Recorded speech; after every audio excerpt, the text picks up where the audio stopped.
The thing about the debate over wars, one of the most important debates we have, our founding fathers had an extensive discussion over this. The Constitutional Convention, the Federalist Papers, they all had strong feelings. But interesting, even though there were differences between Hamilton and Jefferson, really they all came together and said they didn't want the president to have the power to initiate or declare war. They wanted that power to be with Congress.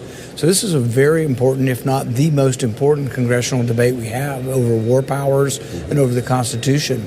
And yeah, I think the Constitution is very clear. You go to war, and war should be initiated through Congress. And the reason our founding fathers made it so is they didn't like war. They wanted war to be less often. They wanted war to be a rarity, not common.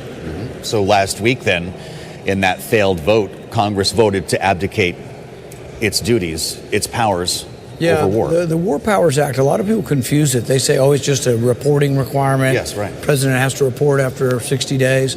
It's really much more than that, because it acknowledges the first part of the War Powers Act says you have to have either a declaration of war or a vote to authorize force, or there has to be imminent danger. That's really what our judgment should be. And so many of the arguments that came from this administration really don't hold water. They say, well, they've been at war with us for 47 years. Right. And I said, well, that doesn't sound very imminent. That kind of sounds like you might have had time to come to Congress and get a declaration of war. Absolutely. It sounds like you see this as an illegal action then. Yeah, I don't think this is what our founding fathers intended. It's not what the Constitution intends. And so I continue to support these war powers actions to try to limit the executive the same way I would did under President Obama and President Biden as well. So will that make it difficult for you to vote to support a supplemental budget request, assuming that does arrive, as we've heard? I think the biggest threat to our country and to our national security is our debt. And so I think adding more to our debt doesn't make us safer. It actually will make us more in danger to be further in debt. So the administration has said they want to increase the budget by 50%. Yes. That sounds like a large increase, from $1 trillion to $1.5 trillion. That's right. And then in the meantime, they may ask for another $50 billion or so, maybe 100. They're already talking about, well, we got to give the farmers some money. The tariffs aren't so good for farmers. And instead of removing the tariffs that are hurting the farmers, they're going to give the farmers some money. And then they're like, well, we've had some disasters around here. Yes. So we're going to do military disasters, stipend for the farmers since the tariffs are hurting them.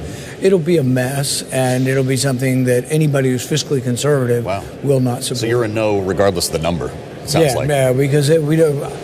Right now, our military, we spend more on our military than the next 10 countries combined. So for people to argue we're not spending enough, we're spending more than the next 10 countries combined. We spend plenty on our military. It needs to be spent wisely, but they've spent an extraordinary amount on 2 wars. We've had 2 wars in 1 month.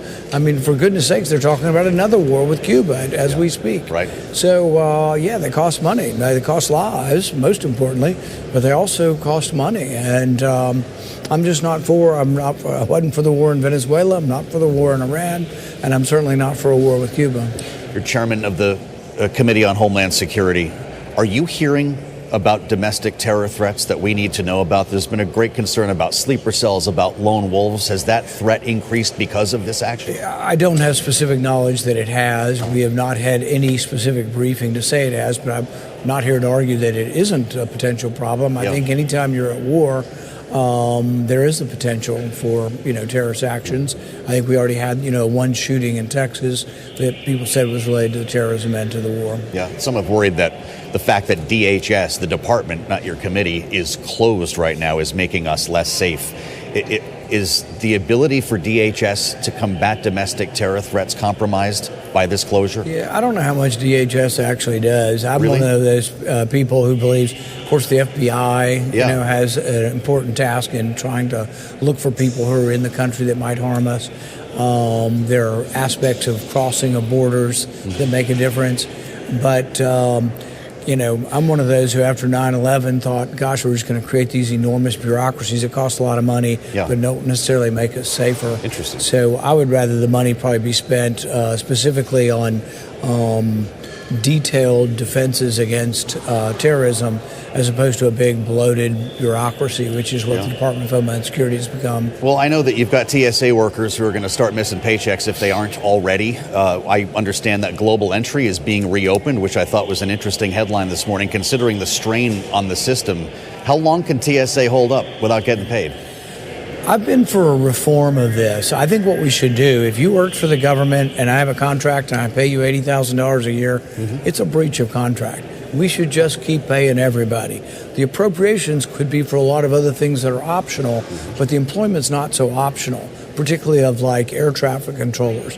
I fly all the time. Frankly, I want my air traffic controller to be well paid, yes, sir, well rested, and not unhappy when he or she comes to work. Right. So there is a reform that's floated around, and I've voted for it several times. And this isn't the first time, or won't be the last time there's a debate over funding. The debate is actually healthy. What is unhealthy is that not paying workers, and so I think the workers, if they're working, ought to be paid. And so I'm for a reform that anytime we have a shutdown, the contract aspect of the workers that we pay should just go on despite the impasse. Well, so what's it going to take to reopen this agency, and would maybe a new secretary do the trick? You're going to be tasked with this confirmation process. Have you scheduled a hearing?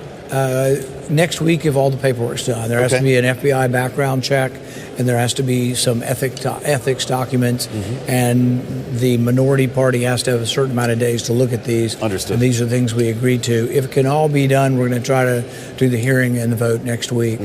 But I think that overall, my suggestion, I'm not sure they're going to listen to me, my suggestion would be to acknowledge that there have been failures with ICE and that they're coming out with new policies and new regulations as to how their agents behave. When I had the agents come in recently, the head of ICE and the head of the Border Patrol, I asked them that specific question. You know, if I'm me to you and I'm the ICE agent, you're yelling at me, is it okay for me to lunge at you and spray you right in the face with pepper spray for your words? And he said no. But that's what we were seeing in all of those images. We saw women thrown to the ground for yelling at officers. Now, nobody likes to be yelled at, but that is part of America. People are going to yell at you, and as long as it's words, we shouldn't be reacting in a physical way. So I think ICE needs to announce that. They kind of, in our hearing, admitted that all the actions that we were seeing in these videos wasn't appropriate, but there was also a lot of denial going on, and I'm looking to see if it's going to be any different. And frankly, that would be my recommendation, announce. And Homeland kind of did some of this. They removed people from the streets. They quit doing the confrontation. And they also said that agents that misbehave would be punished.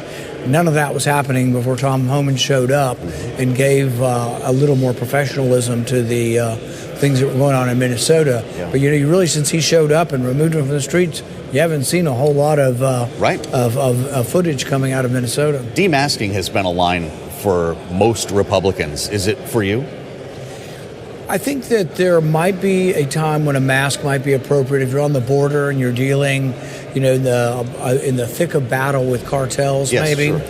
If you're in an elevator in the courthouse in Chicago, I saw one image of mask agents going in. It was 3 or 4 moms and 10 kids, and basically rounding them all up and being masked. Look, the bailiffs aren't masked. The Chicago police aren't masked. So I think in our cities, in areas where the other police officers are masked, there's no reason why one set of federal officials should be masked and another set shouldn't be. So I won't say it's an absolute that no masks, but I would say when you're participating where other law enforcement isn't, I don't think it's anonymity. I think leads to bad behavior. Interesting. What do you make of the nomination of Senator Mark Wayne Mullen, and did the senator from Oklahoma jeopardize his standing with you with some of the colorful language he used to describe you last month? He called the chairman a snake. You'll find out more if you come to the nomination hearing. I promise you there will be a good and fulsome hearing. Okay. Sounds like everyone sees him getting this job, though. Will he be confirmed in the end? We'll see. Okay. President Trump is on his way to Kentucky today. The affordability tour lands in Tom Massey's district. What are people in Kentucky telling you about $3.20 gas right now? I'm a big supporter of Thomas Massey. I have campaigned with him. We'll continue to campaign with him. He released some material yesterday that was pretty extraordinary. His opponent actually, when Donald Trump won the nomination in 2016, left the party in disgust. So it's ironic that the president is now supporting a guy who hated Donald Trump so much that he left the party, only came back into the party when Joe Biden became president. So there is a certain amount of irony there, and voters actually know this stuff. And this will be all over, and is all over television right now, that his opponent basically left the party because of Donald Trump. Wow. So can he get over that irony? I don't know. I think a lot of people are going to say, well, what's up with this, you know? Right. But there's a lot of respect for Thomas Massie. I mean, look, he took an issue that the president had promoted, revealing the Epstein files. The president was all for it. Thomas Massie took that issue and ran with it, an issue the president supported until the president didn't support the issue anymore. But think about the effectiveness of a guy who only had 3 Republican allies when it started, and in the end passed it unanimously in the House, passed it unanimously in the Senate, and the president signed it. That is an extraordinary feat. Yeah. So I think a lot of people see that Thomas Massie is quite effective, and I would say he's also the most fiscally conservative member of the House. It's a conservative district. I think he's actually doing pretty well. Well, indeed, you have a lot in common, and to your point, you will campaign for him for his reelection? Absolutely. Do you have plans to be on the stump anytime soon? I've already done 2 days with him. I have 2 days coming up in 2 weeks, and we just added another 2 days. So I will spend a lot of time in the district. We're raising money for him, and he will be outspent. They'll probably spend 20 to 30 million trying to defeat a Republican, which really is, to me, a waste of money to try to beat a Republican. But they're also trying to beat the most conservative member of the House of Representatives. And the irony is that not lost on a lot of people. You think he keeps his job, it sounds like. I think he has a very good chance of winning. It won't be easy, but I think he has a very good chance of still winning.